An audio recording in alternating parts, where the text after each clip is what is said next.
السلام علیکم نوی ویډیو سره تاسو خلک وایو امید لرم چې تاسو ټول به روزه خوشاله وئ ژوند په مزو کې به وئ چا صدا مندني کې ډیره زیاته دردناکه افسوسناکه واقعه مخې ته شوې ده ډېر زیات ظلم شوی دی پنځو خویندو یو ورور ډېر زیات بېدردۍ سره قتل شوی دی دوستانو پنځو خویندو یو ورور د څونو زامنو د جایداد په تنازعه باندې ډېر زیات بېدردۍ سره قتل کو دوستانو د ورور د خپلو خویندو لپاره ډېر زیات خواهشات او هغه خواهشات یې ځان سره په زړه کې قبر ته یوړل دوستانو د سره دومره ظلم ولې وشو که چېرې تاسو د دې پوره معلومات نه ځان قبلول غواړئ تر اوسه پورې زموږ چینل چا نه وي سبسکرایب کړی خو موږ زموږ چینل سبسکرایب کړئ تر دې نشان څخه مخه ووهئ چې زموږ هر یوه نوې معلوماتي ویډیو تاسو ته په اسانۍ سره میلاویږي زه منډني کې ډېره زیاته افسوسناکه واقعه مخې ته شوې ده ډېر زیات ظلم شوی دی د ظلم انتخاب پکې شوی چې د پنځو خویندو عبدالرحمن ورور ډېر زیات بېدردۍ سره قتل شو دوستانو پنځه خویندې وي یو ورور ته سترګې وي هغه ورور به د پنځو خویندو ټول خواهشات پوره کول خو هغه خویندو ته څه پته وه چې زما تلونو زامن به ظالمان کېږي چې زموږ ورور به زموږ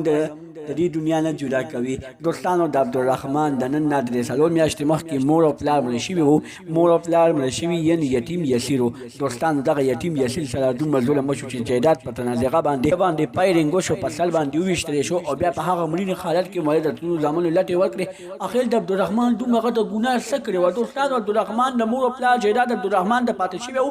د ټولو زامنو په دې باندې ډېر زیات غوسه و چې اخر عبدالرحمن ته دومره پیسې د کومه څخه پاتې شوې او مونږ ته پیسې پاتې نه شوې دوستانو نن سبا دنیا کې خلک پیسو پسې ګرځي الله دې وکړي چې عبدالرحمن ته انصاف میلو شي د نورو معلوماتي ویډیوګانو دپاره زموږ چینل سبسکرایب کړئ تر دې نشان څخه مخه هر یوه نوې معلوماتي ویډیو تاسو ته په اسانۍ سره میلاویږي والسلام